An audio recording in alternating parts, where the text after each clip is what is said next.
Students, जैसा कि आपको बताया गया था कि त्रिभुज की जो माध्यिका है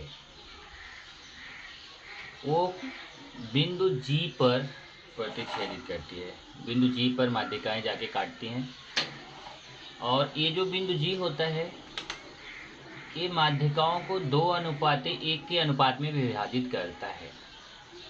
अब ये जो गुणधर्म है 2:1 के अनुपात में विभाजित करता है, इसको एक कृति के द्वारा यहाँ पर सिद्ध किया गया है कि कैसे एक कृति करके हम चेक कर सकते हैं कि वास्तव में क्या, जैसे हमने तो अभी बोला कि माध्यिकाएं 2:1 के अनुपात में विभाजित करती हैं और आपने मान लिया, पर क्या हम ऐसा कुछ सिस्टम है, ऐसे कोई कृति है जिसको करके हम जान सके कि वास्तव में वो 2:1 के अनुपात में विभाजित करती हैं?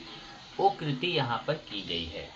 तो यहाँ पे देखिए कृति क्या है, त्रिभुज के माध्यिका के संगामी बिंदु का गुणधर्म, मतलब त्रिभुज की माध्यिकाएं संगामी मतलब एक ही बिंदु से गमन करने वाली, एक ही बिंदु से जाने वाली, तो जिस बिंदु से जाती है उसको क्या बोलते हैं, केंद्रक। उसका गुणधर्म क्या है? अब आप क्वेश्चन बोलेंगे गुणधर्म मतलब क्या होता है? गुणधर्म का मतलब होता है कि उसका जो केंद्रक है उसमें क्या खास बात है, ऐसा कोई उसके अंदर खासियत है, उसको बोला जाता है गुणधर्म।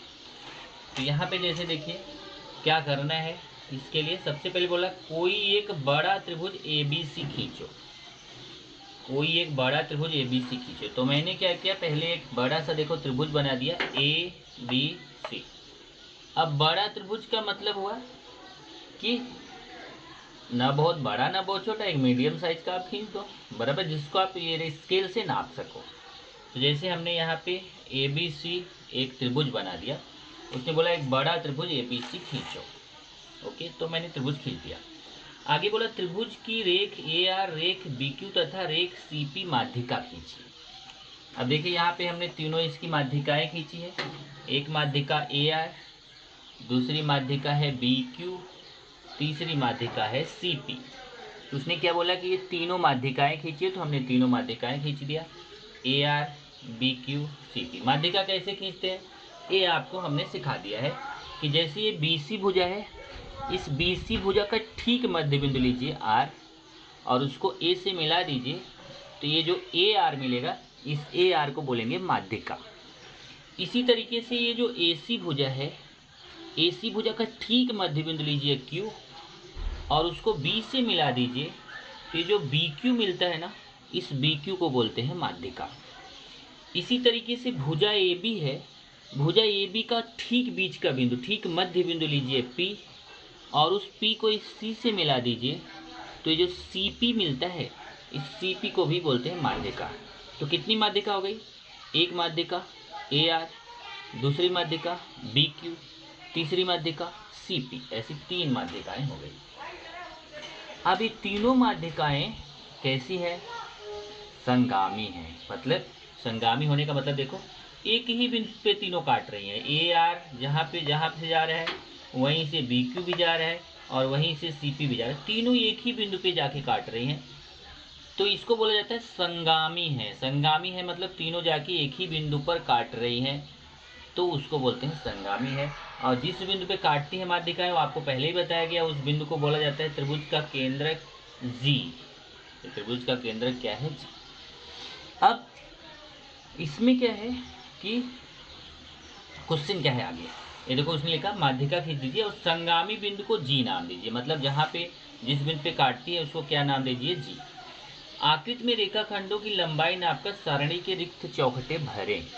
अब हमें क्या करना है कि ये इसी आकृति की सहायता से यहाँ पे जो है ये आपको ये रिक्त चौखट यहाँ पे है, इसको हमें भरना है। यहाँ पे मैं चौखट बना देता हूँ, वो चौखट को हमें भरना है। एक चौखट आपका इधर है, एक, दो,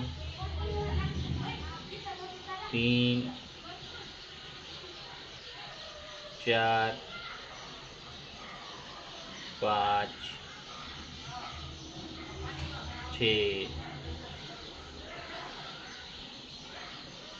7, ये थोड़ा छोटा पड़ेगा,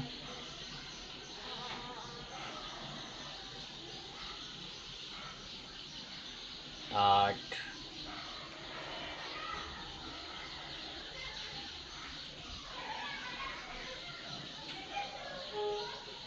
9।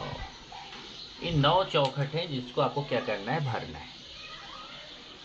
तो इसके लिए क्या क्या है जरा देखिए। चलिए एक एक करके मैं भरना शुरू करता हूँ।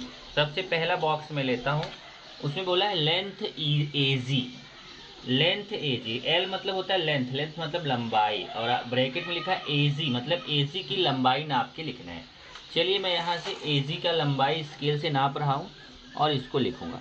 अब ये मत सोचना कि जितना बड़ा मैंने त्रिभुज बनाया है और जो अंक मेरा आएगा वही आपका आएगा।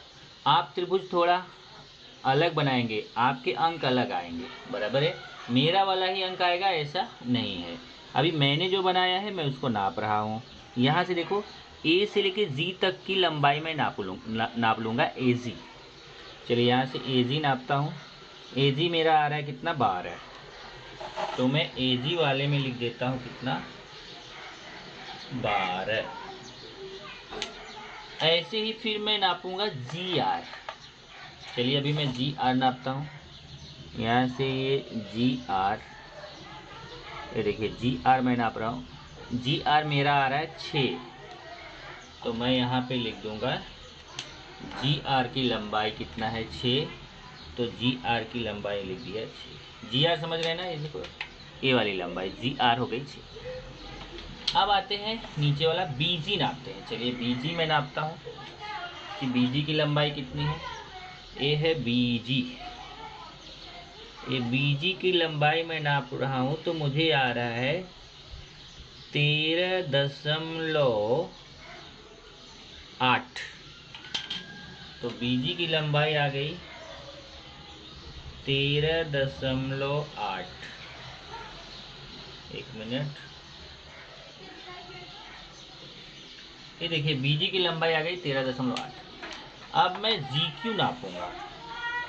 तो जी क्यू का देखते हैं कितना आता है। ये जी क्यू देख लीजिए, जी क्यू मतलब ये वाला है, ये जी क्यू नापना है। तो यहाँ से जी से जी क्यू कितना आ रहा है मेरा, 6.9। जी क्यू आ गया 6.9। अब मैं सी जी नापूंगा। सी जी देखिए, सी जी इसको नापना है, सी जी। चलिए सी जी नापते हैं। सी जी मेरा आ रहा है 13। तो सी जी यहाँ मैं लिख दिया 13। अब आप बनाएंगे तो आपके अलग अंक आएंगे, यही अंक आएगा ऐसा नहीं है। फिर मैं जीपी को नापूंगा। चलिए मैं जीपी को नापता हूँ। ये हमारा जीपी का नाप है कितना, 6.5। ये हो गया 6.5। ये 13 हो गया, ये 6.5 हो गया। अब आगे हमें अनुपात निकालना है। अब ध्यान से देखना, ये जरा समझना है। ये एजी और जीआर का अनुपात निकालना है। एजी और जीआर का अनुपात का मतलब क्या हुआ, एजी अनुपात जीआर, अनुपात मतलब होता है बटा, मतलब एजी और जीआर का बटा करके निकालना है। तो चलिए मैं 12/6 करके निकालता हूँ। 12, देखिए जरा, एजी और जीआर का अनुपात, एजी का मान 12 है और जीआर का 6 है, तो हो जाएगा 12/6। यहाँ मैं लिख देता हूँ एजी बटा जीआर। तो एजी का मान 12 है, जीआर का कितना है 6। अब इसको काटेंगे, देखो तो काटेंगे तो 6 का पहाड़ा पड़ेंगे, 6 1 के 6, एक आएगा नीचे और 6 दूना 12, ऊपर 2 आएगा। तो एजी और जीआर का अनुपात आ गया 2:1। तो यहाँ पे मैं लिख देता हूँ इसका अनुपात आ गया कितना, 2:1। अब चलिए अगला निकालता हूँ, बीजी और जी क्यू का अनुपात। इधर देखिए बीजी अनुपात जी क्यू। तो यहाँ से बीजी बटे जी क्यू। अब देखते हैं यहाँ से बीजी का मान कितना है, 13.8 और जी क्यू का कितना है 6.9। तो यहाँ पे मैं लिखूँगा 13.8 और इधर लिखूँगा 6.9। एक मिनट, 13.8 हो गया, 6.9। और ध्यान देना, जब यहाँ पे ऊपर भी एक ही स्थान के बाद दशमलव, नीचे भी एक स्थान पे दशमलव है, तो दोनों का दशमलव हम हटा सकते हैं। 138/69 हो जाएगा। अब 69 इक्के, देखिए 69 इक्के 69 होता है और 69 दूना 138 होता है। आप गुणा करके देखो, 69 में 2 का गुणा करोगे 138 आएगा, 69 दूना 138। तो BG बटे GQ का मान भी आ गया 2:1। तो यहाँ पे भी मैं लिख दूंगा 2:1। अब लास्ट है CG और GR का अनुपात। देखो CG अनुपात है, GR नहीं GP। देखो CG और GP का अनुपात, तो CG 13 है, GP 6.5 है। चलिए इसको निकालते हैं। CG बटे GP, CG का मान 13, GP का 6.5। अब जरा देखना ध्यान से, इधर देखो नीचे इसमें कैसा था, एक स्थान पे दशमलव इसमें भी था, इसमें भी था, दोनों में ऊपर भी एक स्थान पे दशमलव था, नीचे भी एक स्थान पे दशमलव था, तो दोनों का दशमलव हट गया। यहाँ थोड़ा गड़बड़ है, नीचे एक स्थान पे दशमलव है, ऊपर नहीं है, तो नीचे से अगर हम दशमलव हटाएंगे तो ऊपर एक जीरो बढ़ जाएगा। देखो नीचे से एक स्थान दशमलव हटाएंगे तो ऊपर एक जीरो बढ़ जाएगा। अब इसको काटेंगे, 65 इक्के 65, नीचे आएगा 1, और 65 दूना 130 होता है। 65 में 2 का गुणा करोगे 130 आएगा। ए भी आ गया 2:1। तो CG और GP का भी अनुपात कितना आ गया, 2:1। अब यहाँ अगर आप ध्यान से देखो तो जब हमने AG और GR का अनुपात निकाला, देखो तो 2:1, मतलब AG और GR का अनुपात कितना है, AG अनुपात GR कितना आया, 2:1। फिर देखिए BG और GQ का अनुपात भी 2:1। इधर देखिए BG और GQ, ये BG और GQ का अनुपात भी कितना आया, 2:1। फिर हमने CG और GP का अनुपात निकाला, वो भी 2:1। इधर देखिए CG और GP का अनुपात निकाला, वो भी 2:1, मतलब इसका भी अनुपात 2:1 आया। इस वाले माध्यिका का अनुपात भी 2:1 आया, इस वाले माध्यिका का अनुपात भी 2:1 आया। इससे सिद्ध हो गया कि त्रिभुज की माध्यिकाएं हमेशा 2:1 के अनुपात में विभाजित करती हैं। तो यहाँ पे आप लिखेंगे, अतः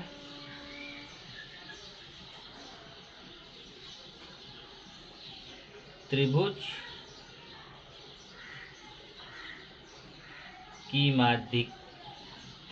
का केंद्रक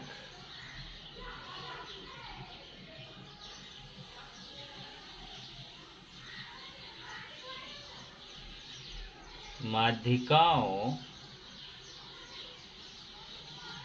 को 2:1 में विभाजित करता है।